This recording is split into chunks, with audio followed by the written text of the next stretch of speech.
अल्हम्दुलिल्लाह नहमदुहु व नस्तईनुहु व नस्तगफिरुहु व नु'मिनु बिही व नतवक्कलु अलैहि व नऊज़ु बिल्लाहि मिन शुरूरि अनफुसिना व मिन सय्यिआति अमालिना मन यहदिहिल्लाहु फला मुदिल्ल लहु व मन युद्लिलहु फला हादिय लहु व नशहदु अल्ला इलाहा इल्लल्लाहु वहदहु ला शरीका लहु व नशहदु अन्न सय्यिदना व मौलाना मुहम्मदन अब्दुहु व रसूलुहु अम्मा बअदु फ़अऊज़ु बिल्लाहि मिनश शैतानिर रजीम बिस्मिल्लाहिर रहमानिर रहीम या अय्युहल्लज़ीना आमनू क़ू अन्फुसकुम व अहलीकुम नारा वक़ूदुहा अन्नासु वल हिजारा अलैहा मलाइकतुन ग़िलाज़ुन शिदादुन ला यअसूना अल्लाह मा अमरहुम व यफ़अलूना मा युअमरून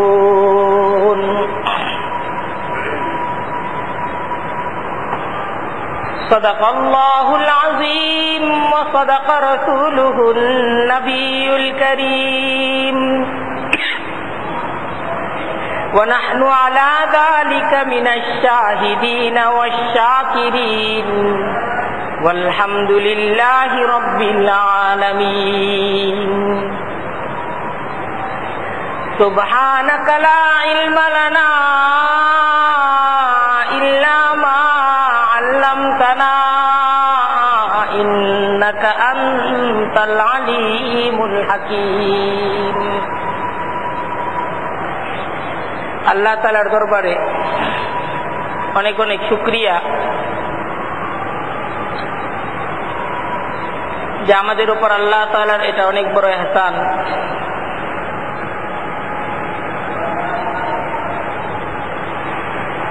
যে দিনই কিছু মুযাকারা ঈমান আখলাক নিয়ে কিছু আলোচনার এক বরকতপূর্ণ মজলিসে আল্লাহ তাআলা আমাদের সকলকে কবুল করে বসার তৌফিক দান করছেন। আমরা আল্লাহ তাআলার দরবারে শুকরিয়া আদায় করে সকলেই বলি আলহামদুলিল্লাহ।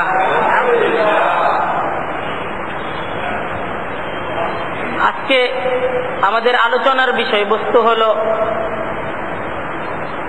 সন্তান যদি নেশাগ্রস্ত এবং ক্ষতিগ্রস্ত অবস্থার মাঝে থাকে ঠিক সেই অবস্থায় মা বাবার দায়িত্ব কি এবং নেশাগ্রস্ত একটা ব্যক্তির উপর সমাজ এবং রাষ্ট্রের দায়িত্ব কি।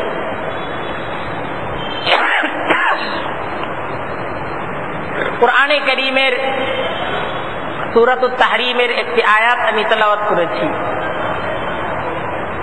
মহান রব্বুল আলামিন কুরআনে কারীমের এই আয়াতের মাঝে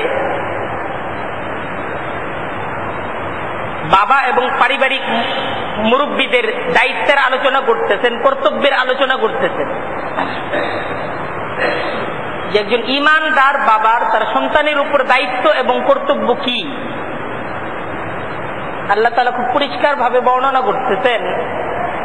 ইয়া আইয়ুহাল্লাযীনা আমানু কু আনফুসাকুম ওয়া আহলিকুম নারা, হে ঈমানদারেরা,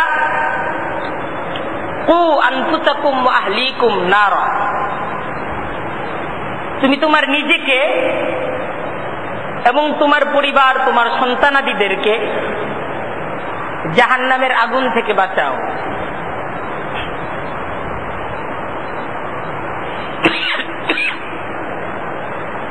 ওয়াকুদুহা আন-নাসু ওয়াল হিজারা, যেই জাহান্নামের আগুনটাকে জ্বালানোর জ্বালানি হিসেবে ব্যবহৃত হবে মানুষ। আলাইহা মালাইকাতুন গিলাজ, শিদাত, কঠোর প্রকৃতির ফেরেশতাদেরকে দায়িত্ব দেওয়া হবে এই আগুনটাকে জ্বালানোর জন্য। লা ইয়াসুনাল্লাহা মা আমারাহুম ওয়া ইয়াফআলুনা মা ইউমারুন। এই সমস্ত ফেরেশতাদের স্বভাব হলো এমন, তারা আল্লাহ তাআলার কোন হুকুমকে কখনো অমান্য করে দেখে নাই। আল্লাহ তাআলার হুকুমটা ঠিক যেইভাবে তাদেরকে দেওয়া হয় তারা ঠিক সেইভাবেই সেই হুকুমটাকে বাস্তবায়ন করতে হবে। আল্লাহ তাআলা ইমানদার একজন পারিবারিক যে মুরব্বী বাবা, তার দায়িত্বের আলোচনা তাকে করতেছেন, তুমি জাহান্নামের আগুন থেকে তোমার পরিবার পরিজন, তোমার সন্তান এদেরকে রক্ষা করো। দেখেন কোরআনে কারীমের এই আয়াতটা আমরা যদি আর একটু ভাবনার দৃষ্টিতে দেখি তাহলে আমরা দেখব যে বদদিনী থেকে নিজ সন্তানকে বাঁচানোর ক্ষেত্রে একজন বাবার প্রচেষ্টার ধরনটা কেমন হবে। এই আয়াতের মাঝে সেই ধরনটাও বুঝিয়ে দেওয়া হয়েছে। আল্লাহ তাআলা বলতেছেন যে তোমার সন্তান যদি আগুনের মাঝে পুড়ে যেতে থাকে তো ঠিক সেই সময়ে তোমার এই সন্তানটাকে আগুন থেকে বাঁচানোর জন্য তোমার পরিশ্রম, তোমার প্রচেষ্টাটা ঠিক যেরকম হয় বদদিনী থেকে বাঁচানোর জন্য, জাহান্নামের আগুন থেকে বাঁচানোর জন্য প্রচেষ্টাটা ঠিক ওই ধরনের হইতে হবে। যেমন আমরা যদি দৃষ্টান্তের দ্বারা বিষয়টাকে বুঝতে চাই, যে একটা ঘরের মাঝে আমার সন্তান, আমার স্ত্রী তারা বসবাস করে, আমি ঠিক সেই ঘরের সামনে আর সেই ঘরের মাঝে আগুন ধরে গেছে। তো এই অবস্থার মাঝে, এই ঘরের মাঝে যখন আমার সন্তান, আমার স্ত্রী এই আগুনের মাঝে এরা পুড়বে, তো ঠিক সেই মুহূর্তে আমার ভূমিকাটা কেমন হবে? আল্লাহ তাআলা সেই উদাহরণটা, সেই উপমাটা আমাদের সামনে আনতেছেন যে তোমার ভূমিকাটা তখন ঠিক যেমন হবে, তোমার সন্তান, তোমার পরিজন এরা যখন বদদিনীর সয়লাবের মাঝে, বদদিনীর মাঝে, দিন বিরোধী কর্মকাণ্ডের মাঝে, নেশার জগতে তারা যখন পদার্পণ করলো, এরা তো জাহান্নামের আগুনের মাঝে জ্বলার জন্য নিজেদেরকে নিয়ে যাচ্ছে, তাদেরকে বাঁচানোর জন্য তোমার ভূমিকাটা ঠিক ওরকম হইতে হবে। কু আনফুসাকুম ওয়া আহলিকুম নার। আজকে এটা আমাদের সামাজিক জীবনের জন্য এটা অনেক বড় আফসোসের ব্যাপার যে আজকের বাবা মা, আজকের পারিবারিক অভিভাবক, আজকের সমাজ নিজ সন্তানকে জাহান্নাম থেকে বাঁচানোর পরিবর্তে আজকে তারা জাহান্নামের দিকে হাঁকাচ্ছে। কোরআনের নির্দেশ বাবার প্রতি, তুমি তোমার সন্তানকে জাহান্নাম থেকে বাঁচাও। মায়ের প্রতি হুকুম, তুমি তোমার সন্তানকে জাহান্নাম থেকে বাঁচাও। আর আমরা আজকে এমন এক করুণ সমাজের বাসিন্দা যে সমাজে জান্নাতের দিকে হাঁকানো হচ্ছে না, জাহান্নাম থেকে বাঁচানোর কোনো প্রবণতা নেই, বরং জাহান্নামের দিকে হাঁকানো হচ্ছে।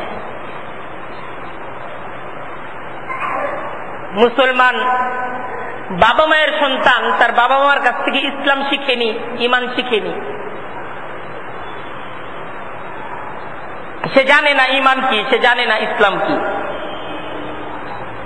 ঈমানের শিক্ষা সে কোনোদিন পায় নাই, ইসলামের শিক্ষা তার ঘর, তার পরিবার, তার বাবা মা তাকে কোনোদিন শিক্ষা দেয় নাই।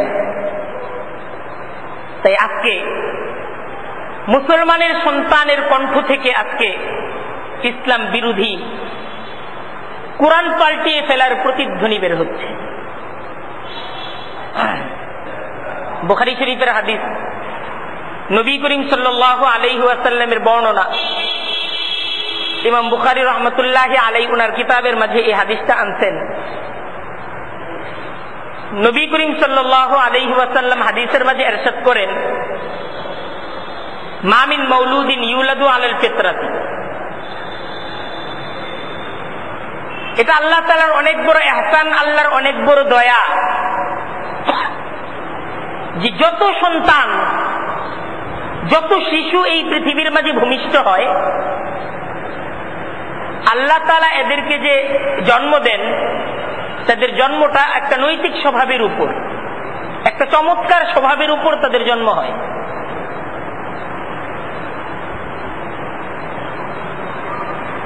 তো নবী করিম সাল্লাল্লাহু আলাইহি ওয়াসাল্লাম হাদিসের মাঝে বলতেছেন, ফাআবাওয়াহু,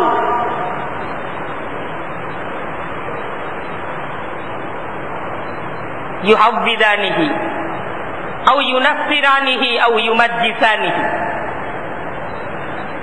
এই সন্তানের স্বভাবটা থাকে ফিতরাতে ইসলামের উপর, তার স্বভাবটা থাকে নিষ্পাপ, তার স্বভাবটা থাকে পবিত্র। তো এই পবিত্র স্বভাবের এই শিশুটাকে তার বাবা মা ইহুদি বানায়, তার বাবা মাই তাকে খ্রিস্টান বানায়, তার বাবা মাই তাকে মূর্তি পূজারী বানায়। নবী করিম সাল্লাল্লাহু আলাইহি ওয়াসাল্লাম সন্তানের পরবর্তী তারবিয়তের ক্ষেত্রে সম্পূর্ণ দায়িত্বটা, সন্তান সুসন্তান হোক আর সন্তান কুসন্তান হোক, এটার জন্য দায়ী বাবা মাকে করতেছেন এই হাদিসের মাঝে। এটা বাবা মাই করছে তার সন্তানকে। এই সন্তান যে ইহুদিবাদকে গ্রহণ করছে, এটা বাবা মার পরশে, যা বাবা মার শিক্ষায় সে ইহুদি হচ্ছে, বাবা মার শিক্ষায় সে খ্রিস্টান হচ্ছে, বাবা মার শিক্ষায় সে মূর্তি পূজক হচ্ছে। আল্লাহ তাকে ইহুদি করে জন্ম দেন নাই, আল্লাহ তাকে খ্রিস্টান করে জন্ম দেন নাই, আল্লাহ তাকে মূর্তি পূজক করে জন্ম দেন নাই। সে মূর্তি পূজক হলো কার পরশে? বাবা মার পরশে। এই সন্তানের শিক্ষার তরবিয়তে সবচেয়ে বড় কেন্দ্রস্থল, সবচেয়ে বড় বিদ্যালয় হলো তার পরিবার, তার ঘর। এই পরিবারটা যদি নষ্ট হয়, এই পরিবারের ব্যবস্থার উপর যদি পচন ধরে যায়, তখন কাগজ কলম, ওয়াজ নসিহত, এই সমস্ত কিছু বেকার, এসব কোনো কাজে আসবে না। এই ভালো স্কুল, দামি কাপড় চোপড়, পুষ্টিকর খাবার ইত্যাদির ব্যবস্থা করা, এটাই কিন্তু একটা বাবার পরিচয় না। ইসলামে একটা বাবার যে দায়িত্ব, সেই দায়িত্বের মাঝে তার সন্তানের প্রতি ভালো খাবার দাবার দেওয়া, ভালো পোশাক পরিচ্ছদ দেওয়া, ভালো স্কুল, ভালো প্রতিষ্ঠানে তাকে ভর্তি করে দেওয়া, এতটুক দায়িত্বই কিন্তু একটা বাবার দায়িত্ব না। চাহিদা মাত্র সন্তানের সকল দাবিগুলোকে পূরণ করে দেওয়া, এটা কিন্তু একটা আদর্শ বাবার পরিচয় না, বা সন্তানের প্রতি এটা কোনো স্নেহ, মমতা, ভালোবাসারও বহিঃপ্রকাশ না। বরং এই সন্তানের প্রতি অনিয়ন্ত্রিত স্নেহ, ভালোবাসা, সোহাগ, দামি দামি ড্রেস, চাহিদা মাত্র এই সন্তানের দাবিগুলোকে পূরণ করা, এইটাই একটা সময় একটা সন্তানের নষ্টের সবচেয়ে বড় উপাদান হয়ে দাঁড়ায়। এই সন্তানটা নষ্ট কেন? যে চাহিদা মাত্রই তার সমস্ত দাবিগুলোকে পূরণ করা হয়েছে। এই সন্তান নষ্ট কেন? তার বাবা মার অনিয়ন্ত্রিত আদর সোহাগের কারণে। শিশু অবস্থা থেকেই বাবা মা এ সন্তানকে শুধু আদর, সোহাগ আর স্নেহ, ভালোবাসার দ্বারাই তাকে গড়ে তুলছে, তাকে কোনো শিক্ষায় শিক্ষিত করে গড়ে তুলে নাই। অনেক বাবা মাকে এই অভিযোগ করতে শোনা যায়, একটা সময় এসে জীবনের এক করুণ বাস্তবতার সম্মুখীন হয়ে তারা এই অভিযোগ করেন যে এই সন্তানের জন্য আমি যে কত কিছু করছি তার কোনো হিসাব নাই। এই সন্তানরা যখন যা চাইছে তখন তাকে তাই দিছি, নিজে কষ্ট করছি, কোনোদিন তাকে কষ্ট করতে দেই নাই। আর এই সন্তান আমার সাথে শেষ পর্যন্ত আজকে দেখেন এই ধরনের আচরণ করতেছে। নিজের অতীতগুলোকে বাবা মা উপস্থাপন করেন যে এই সন্তানের জন্য আমি তার মা এই পরিমাণ কষ্ট দুঃখ আমরা সহ্য করছি, তার শরীরে কোনো আচর পড়তে দেই নাই। এই কথাটা খুব ব্যথার কথা, খুব দুঃখের কথা। কিন্তু এই দুঃখের কারণ কি? কারণ হলো এই যে আপনি আপনার সন্তানের জন্য আপনার পূর্ণ জীবন, আপনার পূর্ণ যৌবন, আপনার যা কিছু ছিল আপনি সমস্ত কিছু বিলিয়ে দিতেন। এই কথাটা অবশ্যই বাস্তব কথা, কিন্তু আপনি তাকে আসলে কোনো শিক্ষা দেন, আপনি তাকে কোনো শিক্ষায় গড়ে তোলেননি। আপনার সন্তান মূর্খ, সে এই শিক্ষা পায়। আসলে শিক্ষা শৈশব থেকেই একটা সন্তানকে একটা নৈতিকতার শিক্ষায় গড়ে তুলতে হবে। আমাদের সমাজের মাঝে তার প্রচন্ড অভাব।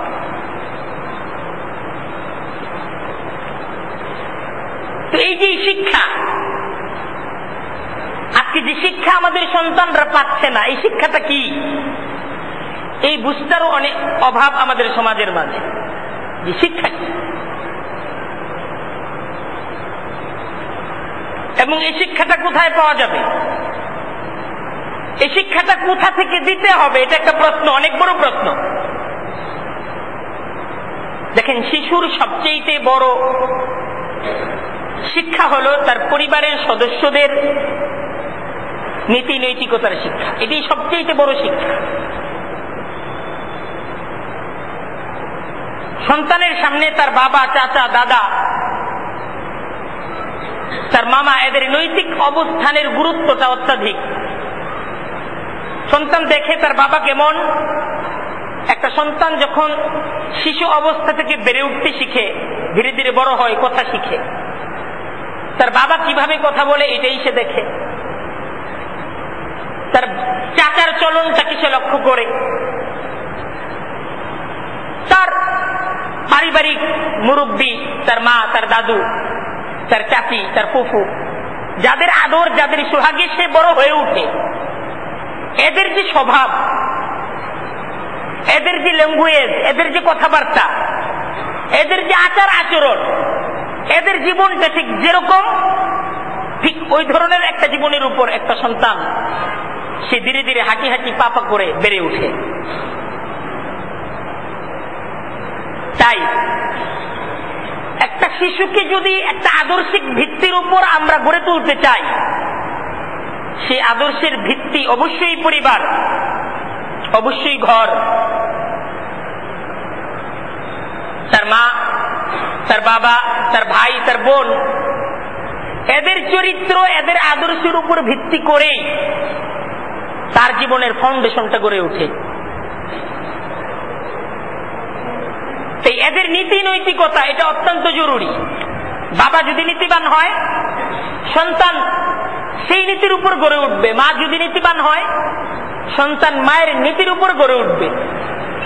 আমরা যদি জগৎ বিখ্যাত বুজুর্গ হযরত আব্দুল কাদের জিলানী রহমতুল্লাহি আলাইহির জীবনের একটা গুরুত্বপূর্ণ ঘটনা, যে ঘটনাটা আমরা সকলেই জানি, আমাদের সেই জানা ঘটনাটাকে যদি আমরা একটু বিশ্লেষণ করি, যে হযরত আব্দুল কাদের জিলানী রহমতুল্লাহি আলাইহি তিনি যখন কিশোর, উচ্চ শিক্ষার জন্য তার মা যখন তাকে বাগদাদের উদ্দেশ্যে পাঠান, তো পথের মাঝে হযরত আব্দুল কাদের জিলানী রহমতুল্লাহি আলাইহির কাফেলাকে যখন ডাকাত দল ঘেরাও করে ফেলল, এবং ডাকাত দল যার কাছে যা কিছু ছিল এই সমস্ত কিছুকে যখন ডাকাত দল তারা লুট করল, সেই ডাকাত দলের এক সদস্য এই শিশু বালক হযরত আব্দুল কাদের জিলানী রহমতুল্লাহি আলাইহির কাছে যখন জানতে চাইল, এই ছোকরা তোমার কাছে কি কিছু আছে, স্বাভাবিক একটা প্রশ্নের উত্তর হযরত আব্দুল কাদের জিলানী রহমতুল্লাহি আলাইহি তিনি যে উত্তর দিয়েছিলেন, হ্যাঁ আমার কাছে আছে, আমার কাছে কিছু স্বর্ণ মুদ্রা আছে। কোথায় আছে? ঠিক যে প্রশ্নগুলো করা হয়েছিল সরলভাবে তিনি প্রত্যেকটা প্রশ্নের জবাব সেই ডাকাত দলের সদস্যদের কাছে দিয়েছিলেন, এবং তার সেই জবাবগুলো সেই ডাকাত দলের অনৈতিক মানুষগুলোর মাঝে নৈতিকতা ফিরে আসার একটা অবলম্বন হয়েছিল। তারা আশ্চর্যান্বিত হয়েছিল যে এই কথা তুমি আমাদেরকে কেন বললে?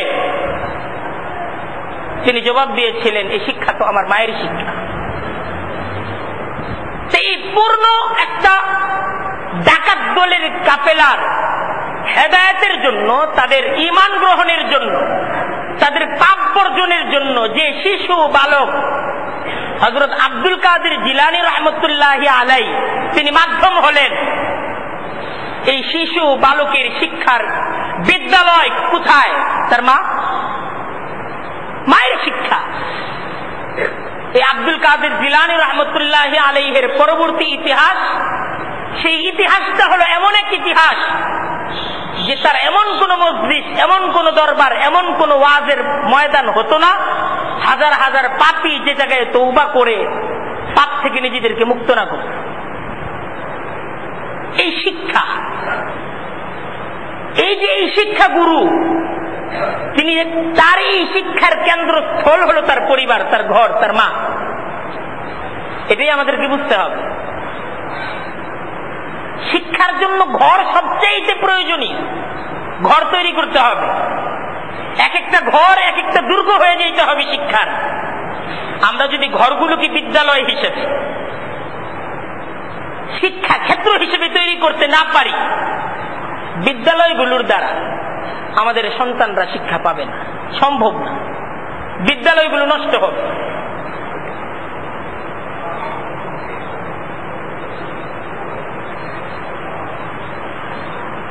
আর এই শিক্ষার জন্য দরকার নিজেদের পরিবর্তন। নিজেদের নৈতিক অবস্থানটা অত্যন্ত গুরুত্বপূর্ণ। কারণ নৈতিক অবস্থান দ্বারা যা করা যায়, অন্য কিছু দ্বারা তা করা যায় না। শাসন দ্বারা, শাসন লাঠির দ্বারা সাময়িক একটা ভীতি ছড়ানো যায়, সাময়িকভাবে একটা ডর দেখানো যায়, কিন্তু ভক্তি, ভালোবাসা সৃষ্টি করা যায় না। পরিবারের মাঝে আমরা যদি একটু খেয়াল করি, আমরা দেখতে পাবো সন্তান সবচেয়ে বেশি তাকেই মানে যে সবচেয়ে বেশি নীতিবান। একটা বিদ্যালয়ের মাঝে ছাত্ররা সে শিক্ষককেই সবচেয়ে বেশি ভক্তি করে, যিনি সবচেয়ে বেশি ক্ষুধাভীরু, যিনি সবচেয়ে বেশি নীতিবান। নীতি নৈতিকতা এটা মানুষদের ভালোবাসা, মানুষদের শ্রদ্ধা, মানুষদের ভক্তি তৈরি করে। আর যে মানুষটা অনৈতিক তাকে মানুষ ভয় পাইতে পারে, কিন্তু কোন সময় তাকে শ্রদ্ধা ভক্তি করবে না। এটা সম্ভব না, এটা অসম্ভব।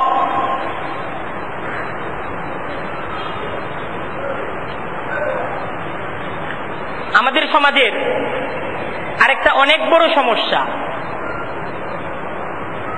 যে আজকে আমাদের সমাজের মাঝে একান্নবর্তী পরিবার বলতে গেলে ভেনিস নাই। বিয়ের সাথে সাথেই আমাদের সামাজিক একটা প্রবণতা তৈরি হয়ে গেছে যে সন্তানরা মুরব্বীদেরকে বাদ দিয়ে পৃথক পরিবার গড়ে তোলে। বিয়ে হওয়ার সাথে সাথে এই সন্তানের আর্জি যে আমাকে পৃথক করে দেওয়া হোক, সে তার স্ত্রী সহ পৃথক হয়ে যায়। এর একটা কারণ তো সামাজিকভাবে এই যে কর্মস্থলের ভিন্নতা। তো কর্মস্থলের ভিন্নতার কারণে অনেক সময় বাবা মা থেকে পৃথক হয়ে সন্তানরা ভিন্ন পরিবার গড়ে তোলে।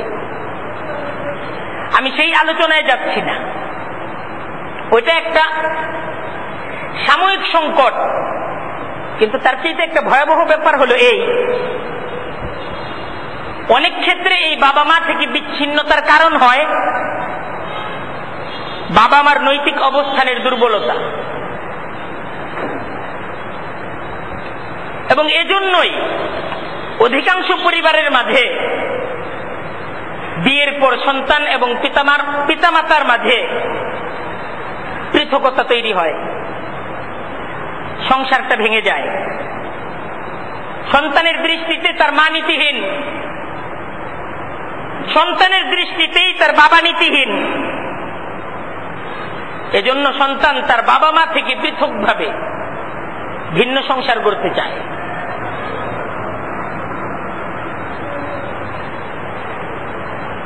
এই অবস্থাটা আমাদের সমাজের মাঝে আছে না? সমাজের মাঝে আছে।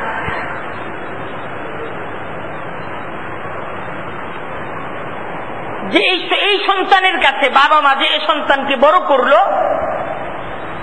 বাবা মার বিন্দুমাত্র গ্রহণযোগ্যতা নাই। সে হয়তোবা সাময়িক সম্পদের জন্য তার বাবা মাকে স্যালুট করছে, কিন্তু আসলে কোনো ভক্তি শ্রদ্ধা তার বাবা মার প্রতি এই সন্তানের তৈরি হয় নাই। বাবা মা সেই ভক্তি শ্রদ্ধাটা এই সন্তান থেকে আদায় করতে পারে নাই, ব্যর্থ।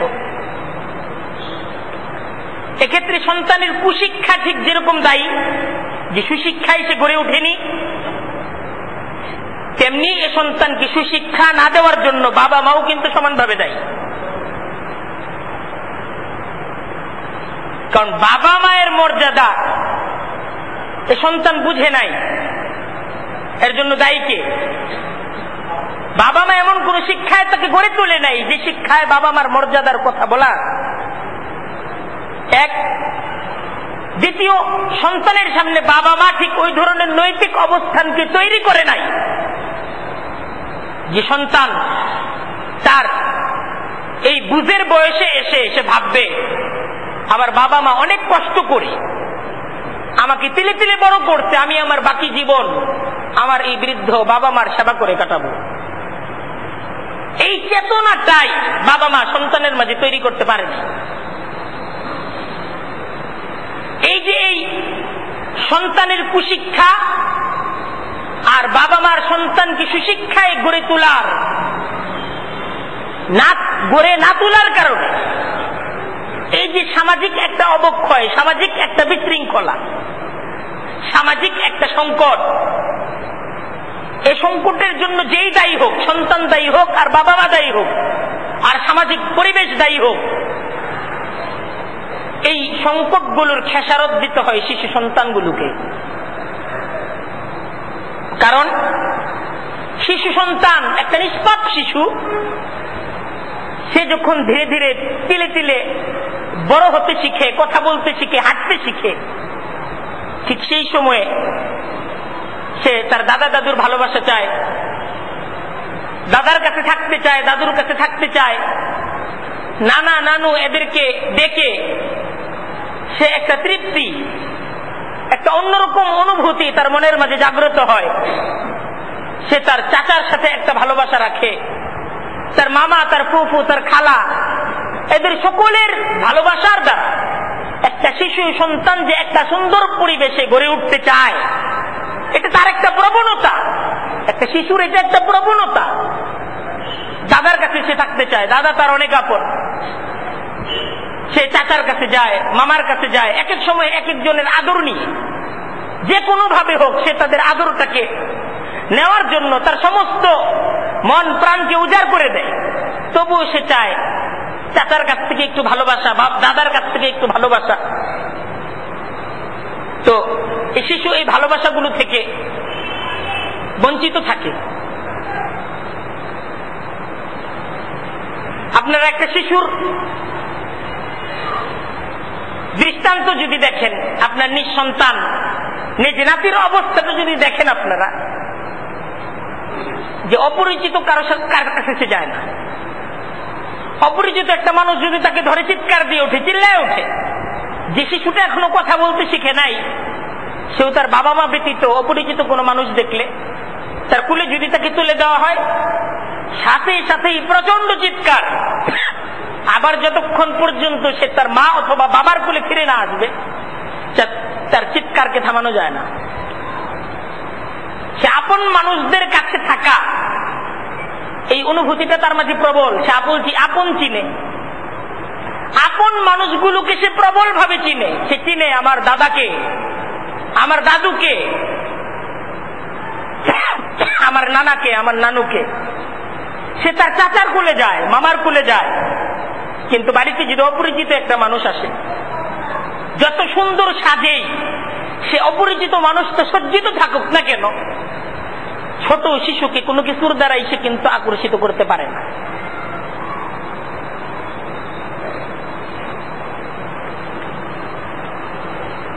ঠিক যেভাবে এদের সোহাগ সে চায়, এদের সোহাগের উপর সে বড় হয়ে ওঠে, ঠিক এই ছোট শিশুটা এদেরকেই নিজ আদর্শ হিসেবে কিন্তু গ্রহণ করে। কিন্তু আমাদের সামাজিক অবস্থার উপর অনেক বড় আফসোস যে আমাদের আজকের সন্তানরা, অধিকাংশ পরিবারের অবস্থাতে ঠিক এমন, দাদা দাদু জীবিত কিন্তু তাদের সোহাগ থেকে তারা বঞ্চিত, চাচা ফুফু জীবিত কিন্তু তাদের সোহাগ থেকে সে বঞ্চিত, মামা খালা জীবিত কিন্তু তাদের সোহাগ থেকে তারা বঞ্চিত। কারণ পারিবারিক বন্ধনের শিথিলতা। তার মায়ের সাথে তার দাদির সম্পর্ক ভালো না, তার বাবার সাথে তার দাদার সম্পর্ক ভালো না। এই অবস্থাগুলোর খেসারত দিতে হয় তাকে। সে দাদার ভালোবাসা থেকে বঞ্চিত থাকে, অনেক ক্ষেত্রে সে নানার ভালোবাসা থেকে বঞ্চিত থাকে। তো তার এই বঞ্চনাটা একটা সময়, এই যে এই ভালোবাসাগুলো থেকে সে যে বঞ্চিত, এটা তার পরবর্তী জীবনের উপর মারাত্মক প্রভাব ফেলে। এই প্রভাবটা অনেক বড় ধরনের প্রভাব। এর জন্য কঠিন খেসারত পরবর্তী সময়ে এই সন্তান এবং তার মুরব্বীদেরকে দিতে হয়। এই সমস্ত কিছুর সাথে যোগ হয় যে শিশু সন্তানটা বাবা, তার দাদা নানা এদের সোহাগ থেকে সম্পূর্ণ বঞ্চিত। এর সাথে আরেকটা বিষয় যোগ হয়, তার বাবা মা প্রচন্ড কর্মব্যস্ত। তার বাবাও সারাদিন কর্মস্থলে ব্যস্ত, তার মাও সারাদিন কর্মস্থলে ব্যস্ত। সে দাদা চাচা মামা খালা ফুফু এই সকলের ভালোবাসা থেকে ঠিক যেমন ভাবে বঞ্চিত, তার বাবা এবং মার ভালোবাসাটা সে যদি সম্পূর্ণরূপে বাবা মার পক্ষ থেকে স্নেহ এবং ভালোবাসাটা সে যদি পাইত, এটা কিছুটা হলেও তার অসহায়ত্বটাকে কিছুটা লাঘব করত। কিন্তু এই ছোট শিশুটা তার বাবা মার ভালোবাসা থেকেও বঞ্চিত। তার বাবা প্রচন্ড কর্মব্যস্ত, মাও কর্মব্যস্ত। এখন এই শিশুটা কতটুকু অসহায়, এই অবস্থাটাকে আপনারাই একটু ভাবেন যে কতটুকু অসহায়, যে আপন মানুষদের সান্নিধ্য নেই, সাথে সাথে বাবা মারও সোহাগ নেই। এই ছোট শিশুর সাথী হলো কাজের বুয়া। সামান্য কিছুটা বুঝ হওয়ার পর এই ছোট শিশুর সান্নিধ্য হলো বর্তমান স্যাটেলাইট বিভিন্ন চ্যানেলগুলোর কার্টুন।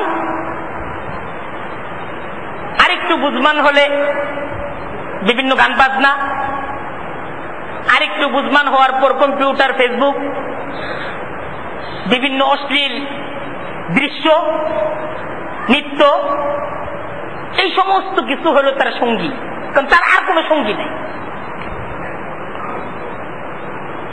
এভাবে একটা সময় একটা শিশু তার শৈশবকে ছেড়ে ধীরে ধীরে কৈশোরের দিকে পদার্পণ করে। তার শৈশব কিন্তু শেষ হয়ে গেল। এই শৈশবের মাঝে সে সালাম দেওয়া শিখেনি, এই শৈশবের মাঝে সে কথা বলা শিখেনি, কিভাবে তার বাবার সাথে কথা বলতে হবে এটাও সে শিখে নাই, তার মায়ের সাথে কোন ভাষায় তাকে কথা বলতে হবে এই শিক্ষাটাও তাকে কেউ দেয় নাই। সে যদি তার দাদা দাদুর পরশ পেত, তার দাদা দাদু তাকে শিখাইতে পারত যে মায়ের সাথে এভাবে কথা বলো, আর মা তাকে শিক্ষা দিত তোমার দাদা দাদুর সাথে এভাবে কথা বলো। কিন্তু এই শিক্ষাটা সে কোথায় পাবে বলেন? এই শিক্ষা থেকে সে প্রচন্ড ভাবে বঞ্চিত। কারণ তার মায়ের সাথে কিভাবে কথা বলতে হবে এই শিক্ষাটা সে কারো কাছে পায় না, কেউ তাকে শিখায় নাই। তার শিক্ষকের সাথে কথা বলার ভাষাও সে জানে না। যতটুকু শিক্ষা পাইছে সে বিভিন্ন নভেল নাটক থেকে সে বাবা মায়ের সাথে কিভাবে কথা বলতে হবে, বাবা মাকে ঠিক কিভাবে ফাঁকি দিতে হবে, বাবা মার অন্যায়ের ঠিক কিভাবে প্রতিবাদ করতে হবে, বাবা মার বন্ধন থেকে ঠিক কিভাবে নিজেকে ছুটাতে হবে, সেই শিক্ষাগুলো সে হয়তোবা বিভিন্ন নভেল নাটক থেকে আয়ত্ত করে থাকতে পারে। কিন্তু বাবা মার মান্যতা কাকে বলে এই শিক্ষা পাওয়ার কোন মাধ্যম কোনদিন তার সামনে কেউ ফুটিয়ে তোলে। এই অবস্থাটা বাস্তব না? এই অবস্থাটা বাস্তব। আদব আখলাক শিখেনি, সমাজের একজন মুরব্বীর সাথে কোন ভাষায় কথা বলতে হবে শিখে নাই। কে শিখাবে তাকে? কেউ শিখায় নাই। কারণ আদব আখলাক শিখার বয়সটাই হলো শৈশব। আর এই শৈশবে তার যখন আদব আখলাক শিখার বয়স,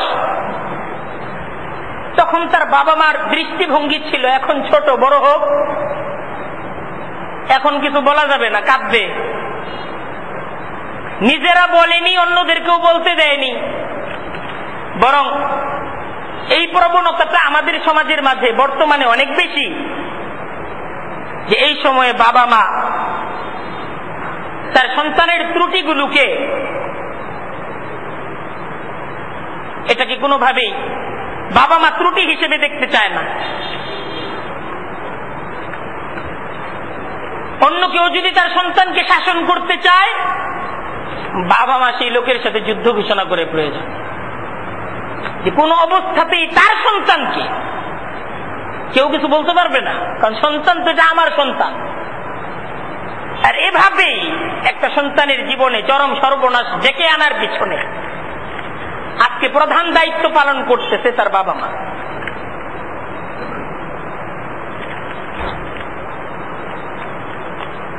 আর এই সন্তানটা যখন শৈশবকে পেরিয়ে কৈশোরে পদার্পণ করে, কৈশোর তো ঠিক এমন একটা সময়, এই সময়টাই এমন, বয়সটাই এমন যে বয়স কোনো নিয়ম নীতি মানে না। কৈশোরের যে উন্মাদনা, এটা কি সেই সন্তানই নিয়ন্ত্রণ করতে পারে যাকে শৈশবে নিয়ন্ত্রণ বোঝানো হয়েছে? আর যে সন্তানকে তার শৈশবে নিয়ন্ত্রণ বোঝানো হয় নাই, কৈশোরে ঠিক সে সময়ে সেই সন্তান সম্পূর্ণ নিয়ন্ত্রণের বাইরে চলে যায়। সন্তান বাবা মাকে ফাঁকি দেওয়া শিখে, তাদের কোনো কথার বিপরীতে কথা বলতে শিখে, এবং কৈশোর যখন আসে বাবা মার সিদ্ধান্তের উপর সিদ্ধান্ত দিতে শিখে, নিজস্ব মতটাকে সে প্রবলভাবে প্রকাশ করতে শিখে, যে কোনো উপায় হোক নিজ আবদারটাকে উদ্ধার করতে শিখে, বন্ধু বান্ধব প্রিয় হয়ে ওঠে।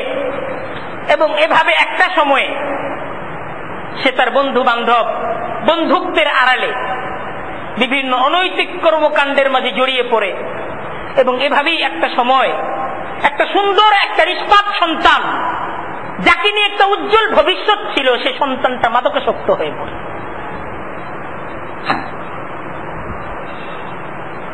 ঠিক এই সময়ে কৈশোরে সন্তান যখন ঠিক নিয়ন্ত্রণের বাইরে, তখন তার বাবা মার এই সন্তানকে গড়ার পরিকল্পনা শুরু হয়, ফিকির শুরু হয়।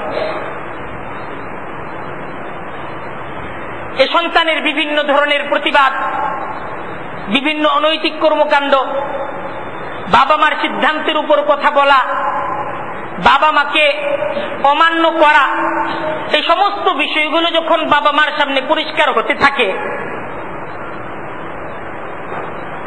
ঠিক সে সময় আবার আরেকটা প্রবণতা দেখা যায়।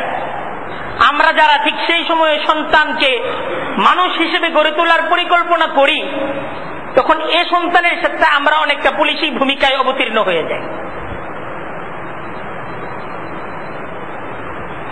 তখন বাবার ভূমিকাটা থাকে অনেকটা পুলিশের মতো। সন্তানকে বকাঝোকা, সন্তানের সাথে রেগে যাওয়া, সন্তানকে মারধর, ঘর থেকে বের করে দেওয়া, তেজ্য করার হুমকি দেওয়া, এই সমস্ত কিছু আমাদের সমাজের এই কিশোর বয়সের সন্তানদের সাথে বাবা মার নিত্যদিনের জীবন। অনেক বাবা মা ভেঙে পড়েন এবং ভেঙে পড়ার পর তাবিজ, ঝাড়ফুঁক, আউলিয়া একরামদের দরবারে, মাজারে সব স্থানেই দৌড়ান যে কোনোভাবে যদি এই সন্তানটা মানুষ হয়ে যায়। সন্তানের প্রচন্ড রাগ, কথা মানে না, এই সমস্ত কিছুর জন্য তারা চান একটা তাবিজ, একটা ঝাড়, একটা ফু, যেন এই সমস্ত কিছুর বিনিময়ে টাকা যত লাগুক, আমার টাকা আছে, ঢাকা শহরে আমি বাড়িও ইতিমধ্যে করে ফেলছি, এখন যা চান আমি সমস্ত কিছু দিতে তৈরি, কিন্তু আমার সন্তানটা নষ্ট হয়ে গেছে, এরে একটা ফু দেন, আর আপনার একটা ফুতে যদি সে মানুষ হয়ে যায়। এই ধরনের পরিকল্পনা অনেক বাবারা তাদের সন্তানকে নিয়ে, মারা সন্তানকে নিয়ে ঠিক এই ধরনের বেদনার মাঝে ভুগেন। অনেকে এই সন্তানটাকে তার এই অবস্থার উপর ছেড়ে দেন, যাক নষ্ট হচ্ছে নষ্ট হোক, ঝরার যত ঝরেই যাবে, নষ্টকে তো পোকায় খাবে। তো একটা ছেলে এটা নষ্ট হয়ে গেছে, সবার কাছে বাবা মাও পরিচয় দেন, এই ছেলে এটা নষ্টই হয়ে গেছে, আর মেহনত করে পারলাম না। এই সন্তানের দায় দায়িত্ব সন্তানের উপর ছেড়ে দেন, তুই নষ্ট হইত তার উপর। দেখেন ঠিক এই অবস্থার মাঝে আমাদের সামাজিক ব্যবস্থা আজকে ঠিক এই ধরনের একটা অবস্থার উপর দিয়ে চলমান, গতিশীল। আজকে বাবাদের আচরণটা ঠিক এই ধরনের, একটা শিশুর সাথে আচরণটা এই ধরনের। ঠিক এই শিশুটা যখন কৈশোরে পদার্পণ করে, ঠিক সেই সময়ে বাবাদের আচরণটা তার সন্তানের সাথে ঠিক এই ধরনের। তো আসলে আচরণ কেমন হওয়া দরকার?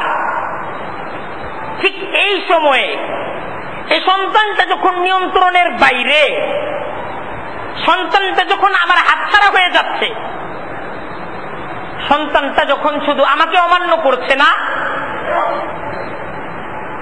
খোদার বিধানকে অমান্য করে জাহান্নামের দিকে দৌড়াচ্ছে, বাবা হিসেবে ঠিক সেই সময়ে আমার ভূমিকাটা কেমন হওয়া চাই? আল্লাহর কোরআন ঘোষণা করতেছে, কু আনফুসাকুম ওয়া আহলিকুম নারা।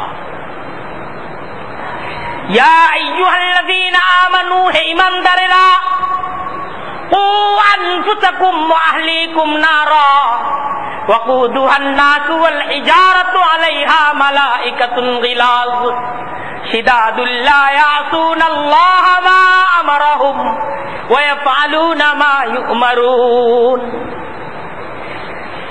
আল্লাহর কোরআন বলতেছে, হে ঈমানদারেরা, যারা আমাকে বিশ্বাস করো, আমি আল্লাহকে যারা বিশ্বাস করো, কু আনফুসাকুম ওয়া আহলিকুম নারা, তোমার সন্তান যে ঘরের মাঝে বসবাস করতেছে, তোমার সন্তানের ঘরের মাঝে আগুন ধরে গেছে, সন্তান যেমনই হোক, এই সন্তানের ঘরে যখন আগুন ধরে গেছে, বাবা হিসেবে তুমি কি এখনো অভিমান নিয়ে থাকবে? বাবা হিসেবে সন্তানের অপরাধ এবং সেই অপরাধী চরিত্র নিয়ে তুমি অভিমান করে থাকবে?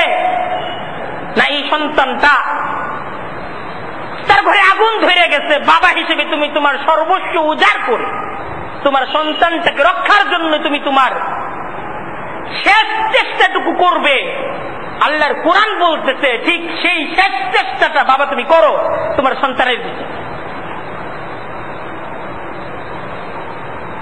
আগুন থেকে বাঁচাও, এটা আগুন, সে তো দুনিয়ার আগুনে জ্বলছে না, খোদার জাহান্নামের আগুনে জ্বলছে। তার প্রত্যেকটা কাজ, তার প্রত্যেকটা পদক্ষেপ তার জন্য জাহান্নাম তৈরি করতে। এই ভাবনা ভাবো, সন্তান আমাকে মানতেছে না, এত কষ্ট করে বড় করলাম, আমার কথার অবাধ্য হয়, এই কথা ছাড়ো, বরং এই কথা ধরো। এত কষ্ট করে সন্তানটাকে লালন পালন করছি, এই সন্তানটা জাহান্নামের আগুনের মাঝে জ্বলবে, তার প্রত্যেকটা পদক্ষেপ দ্বারা তার জন্য জাহান্নামের আগুন তৈরি হইতেছে, এই ভাবনা ভাবো। একটা বাবা যখন এই ভাবনা ভাববে, এই দরদ নিয়ে একটা বাবা যখন দোয়া করবে, এই দরদ নিয়ে যখন একটা বাবা আল্লাহর কাছে আবদার করবে, এই বাবার সন্তান আশা করা যায় পরিবর্তন ইনশাল্লাহ হয়ে যাবে। কি বলেন আপনারা, হবে না? কিন্তু এই ভাবনাটাও নাই। আমি এই ভাবনাটা তৈরির জন্য আবদার করতেছি।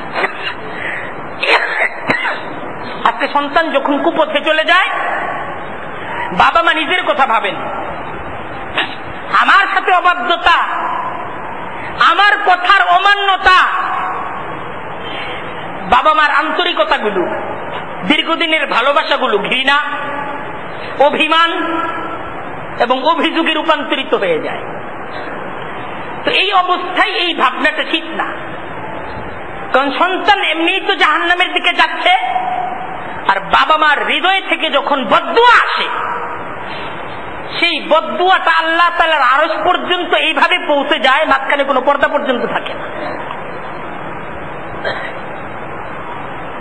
এই সন্তান নষ্টের জন্য বাবা মাই দায়ী, আমি বাবা হিসেবে আমার দায়িত্ব পালন করি নাই, এই ভাবনাটা ভাবি।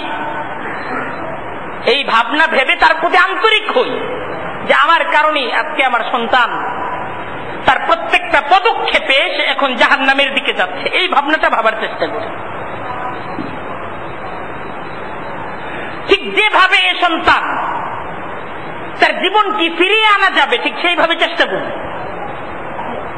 সুচিন্তিত সিদ্ধান্ত আমরা গ্রহণ করার চেষ্টা করি। পরিবারের মাঝে, সমাজের মাঝে এ সন্তান যাকে মান্য করে আমি তার শরণাপন্ন হই এবং তার মাধ্যমে আমি চেষ্টা করি এ সন্তানটাকে প্রয়োজনে যদি ফিরিয়ে আনা যায়। এ সন্তানটাকে জন্মদান করতে একটা মায়ের কি পরিমাণ কষ্ট করতে হয়েছে, 10 মাস 10 দিন, কি সীমাহীন কষ্ট। এ কষ্ট একটা মাই বলতে পারে, অন্য কেউ বলতে পারে না। তারপরে এই সন্তানটাকে প্রসব করার ক্ষেত্রে একটা মায়ের কি পরিমাণ মেহনত, কি পরিমাণ যন্ত্রণা তাকে সহ্য করতে হয়েছে।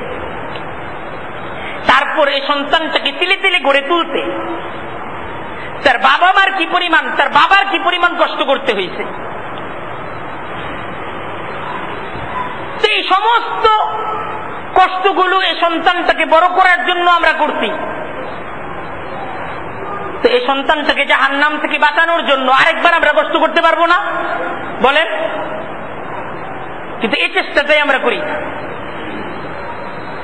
এই সন্তানটাকে গর্ভে ধারণের জন্য মা কষ্ট করছে, প্রসব করার ক্ষেত্রে কষ্ট করছে, 2 বছর পর্যন্ত একে দুধদান করতে গিয়ে কষ্ট করছে, তার পেশাব পায়খানা সমস্ত কিছু কোন ঘৃণা ব্যতীত এটাকে আদরের সাথে সোহাগের সাথে পরিষ্কার করছে। বাবা তার দীর্ঘ পরিশ্রম দ্বারা এই সন্তানটাকে তিলে তিলে তিলে তিলে বড় করছে। আজকে সন্তানটাকে আপনি ছেড়ে দিলেন, যাক সে নষ্ট হোক। এটাকে একটা আদর্শ পিতা, একটা আদর্শ মা কি ঠিক এই ধরনের কাজ করতে পারে? এই কাজটা করতে পারে না। সেই জীবনের শেষ সময়ে এসে এই সন্তানটাকে জাহান্নাম থেকে বাঁচানোর জন্য আরেকটা মেহনত, আরেকটা সংগ্রাম অবশ্যই তার মুরব্বী বাবা, তার মা, তাদের করা উচিত। এটা করা দরকার, এটা সময়ের সবচাইতে বড় প্রয়োজন। এবং এই ক্ষেত্রে আমরা ভাবার চেষ্টা করি যে আজকে আমার সন্তানের দুরবস্থার জন্য আমি নিজে দায়ী, আমি নিজে দায়ী, এটা ভাবার চেষ্টা করি। সমাজের নেককার লোকদের শরণাপন্ন হওয়ার চেষ্টা করি, সন্তানকে তাদের সোহবতে দেই এবং তাদের সাথে ভিন্ন একটা পরিবেশের মাঝে আমার সন্তানকে প্রয়োজনে কিছুদিনের জন্য পাঠিয়ে দিই। কিছুদিন আল্লাহর রাস্তায় দ্বীনের মেহনতের মাঝে সে যদি সম্পৃক্ত হতে পারে, ভিন্ন পরিবেশের মাঝে যদি কিছুদিন থাকতে পারে নেককার লোকদের সোহবতে, আশা করা যায় এর দ্বারা তার মাঝে একটা পরিবর্তন আসতে পারে।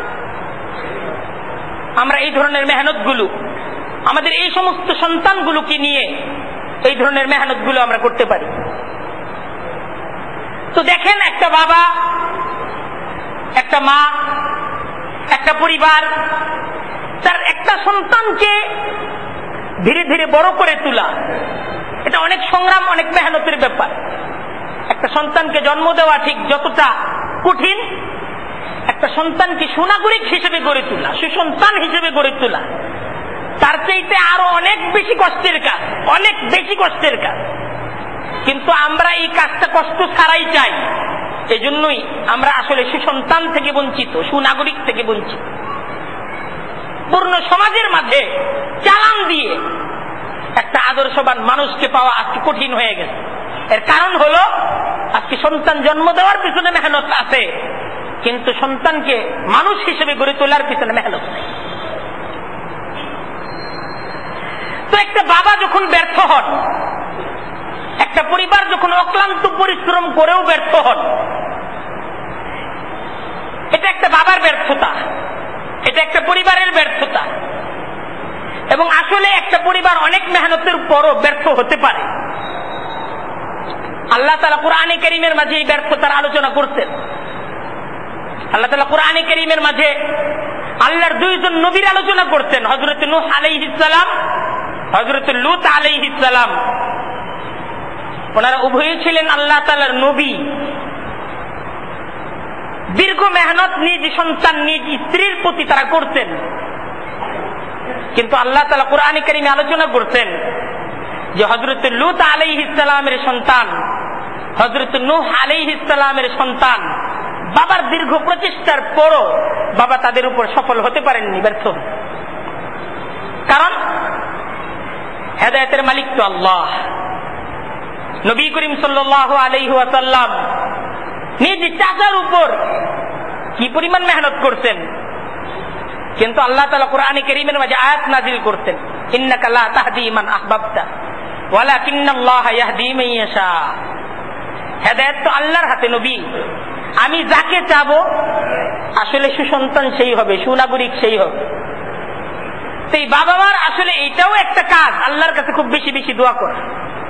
কারণ আল্লাহ চাইলেই আমার মেহনত সফল হবে।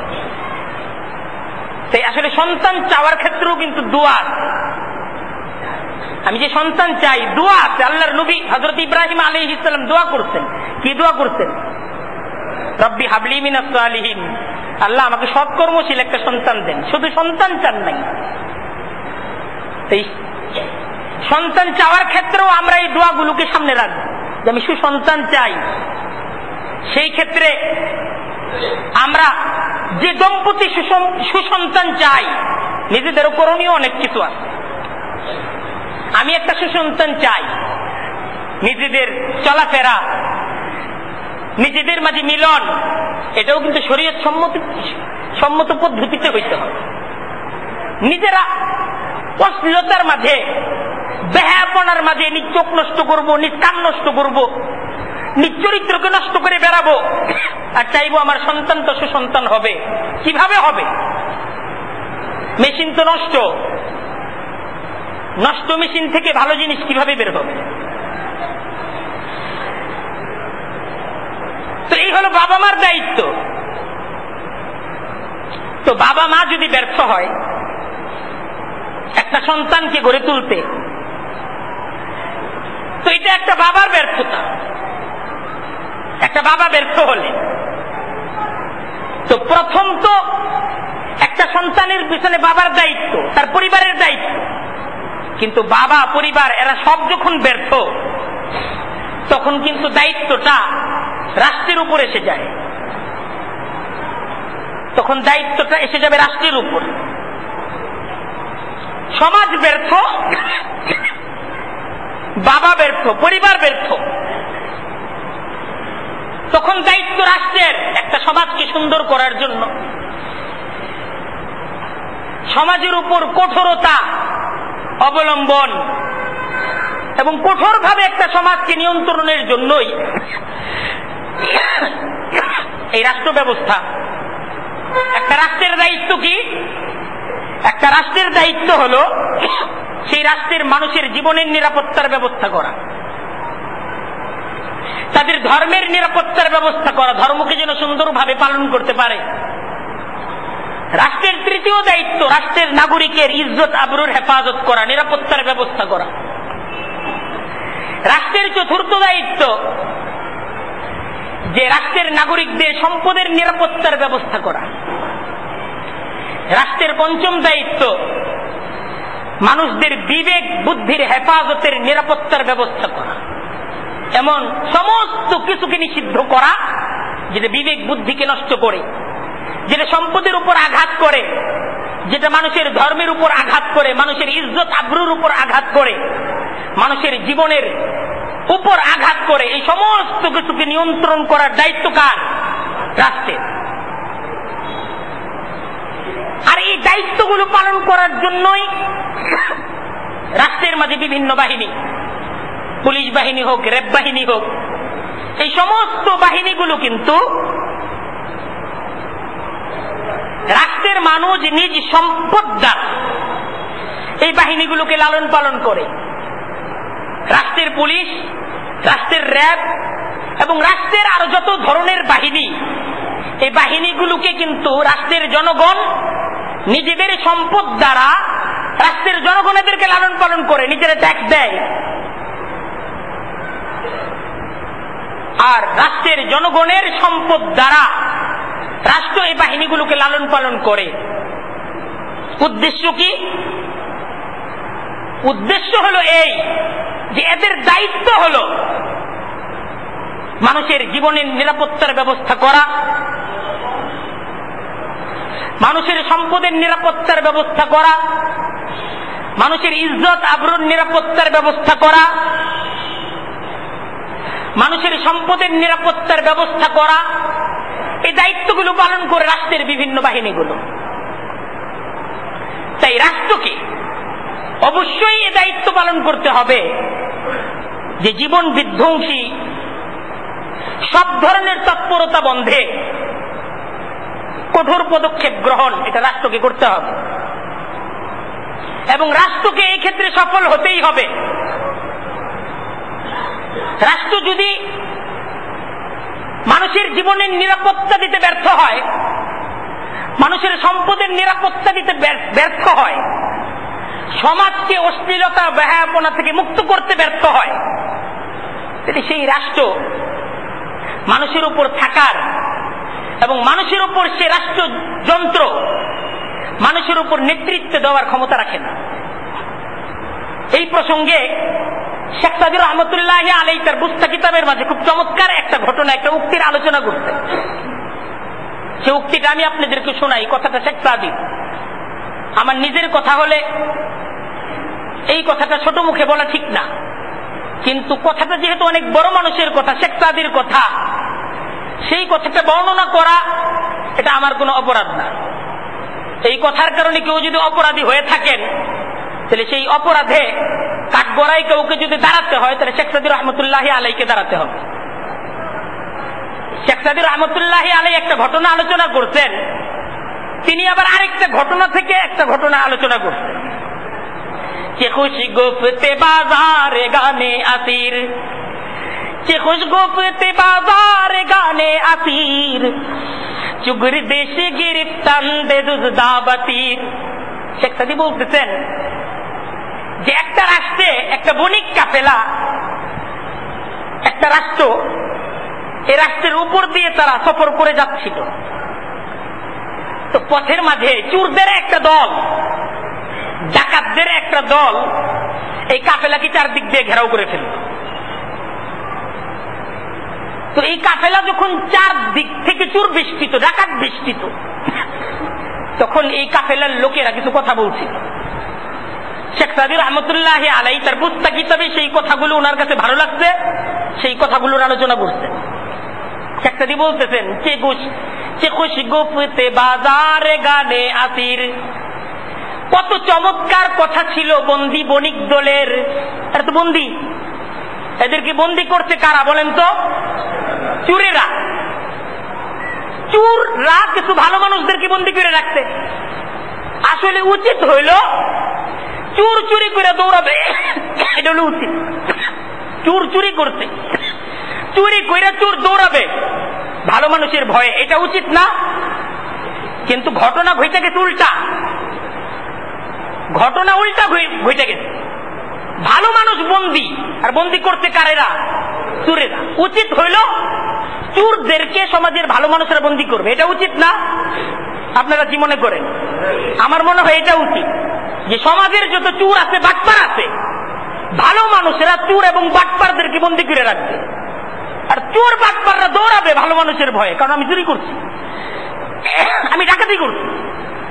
কিন্তু ঘটনা উল্টা ঘটছে। শেখ সাদী বলতেছেন ঘটনা উল্টা। ঘটনা হলো উল্টা গেছে, যে চোরেরা ভালো মানুষদেরকে বন্দি করে রাখে। চুগিরি দেশ গিরি টান দে দুদাবাতির, তীর দ্বারা চারদিক থেকে ভালো মানুষদেরকে চোরেরা বন্দি করে রাখছে। তো সেই ভালো মানুষগুলো, সেই বণিক দলের লোকেরা, তারা খুব আফসোসের সাথে একটা কথা বলছিল, क्यों मर्दाने की आयत रहजना के मर्दाने लश्कर चिखैले जना।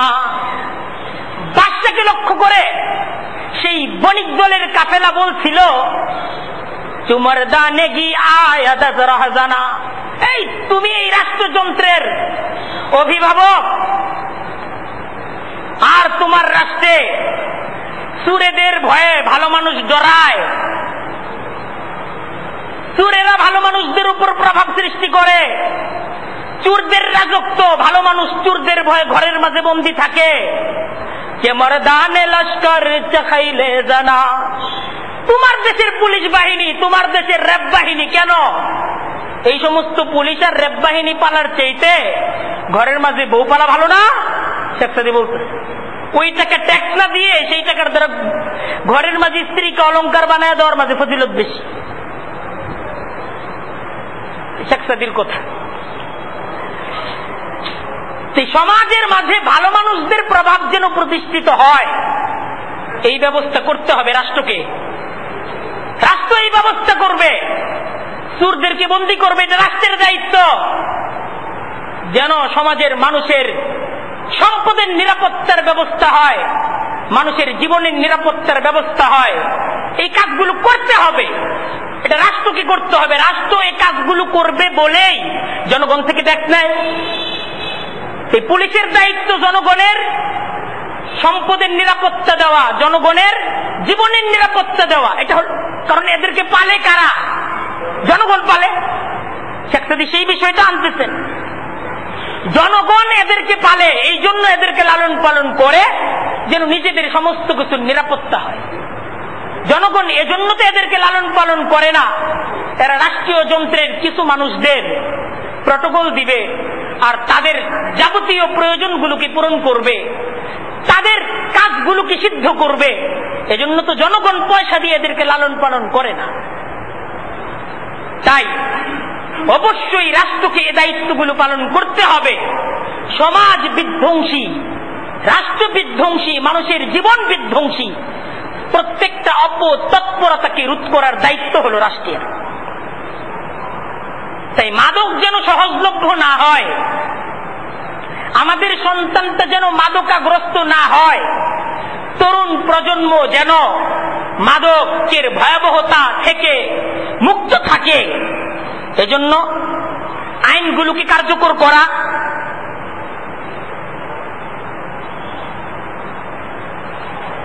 এবং সেই আইনগুলোর যথার্থ প্রয়োগ করার দায়িত্ব হল রাষ্ট্র, এবং রাষ্ট্র কর্তৃক দায়িত্ব এই পুলিশ বাহিনীর। যদি তারা ব্যর্থ হয়, যদি তারা এই দায়িত্বগুলো পালন না করে, তাহলে দেখেন, তাহলে এটা অনেক ভয়াবহ গুনাহ। এটা একটা ব্যক্তির গুনাহ না, একটা রাষ্ট্রের গুনাহ, এটা জাতীয় গুনাহ। একটা বাবা ব্যর্থ হয়েছে, এটা একটা ব্যক্তিগত গুনাহ, ব্যক্তিগত অপরাধ। কিন্তু একটা রাষ্ট্র যখন ব্যর্থ হবে তখন এটা জাতীয় অপরাধ। এই গুনাহটা গুনাহে জারিয়া, পূর্ণ সমাজ, পূর্ণ দেশের নষ্টামির জন্য রাষ্ট্রযন্ত্রের যারা অভিভাবকের দায়িত্ব পালন করবে তারাই দায়ী, এবং এই দায়িত্বটা তাদেরকে শুধু দুনিয়াতে নিতে হবে তা না, আখেরাতেও নিতে হবে। এরা যদি এই দায়িত্ব পালন করতে ব্যর্থ হয় তাহলে এর জন্য করুণ পরিণতি তাদেরকে ভোগ করতে হবে। এটা ক্ষমতা না, এটা দায়িত্ব। এটা ক্ষমতা না, এটা দায়িত্ব। দায়িত্ব পালন করলে তখন জবাবদিহিতা, আল্লাহ তাআলার সামনে জবাব দেওয়া যাবে। আর যদি দায়িত্ব পালনে ব্যর্থ হয় তাহলে তো পরিণতি অত্যন্ত করুণ হবে। এজন্য যারা সরকারি বিভিন্ন প্রতিষ্ঠানে দায়িত্বরত তাদের কাছে বিশেষভাবে আবদারটা রাখতে চাই, যে আবদার রাখা দায়িত্ব, আমরা আমাদের দায়িত্বের ক্ষেত্রে সচেতন হই। কারণ এটা অনেক গুরু দায়িত্ব, এই দায়িত্ব পালন করতে হবে। আল্লাহ তাআলা আমাদের সকলকে বুঝার আমল করার তৌফিক দান করুন।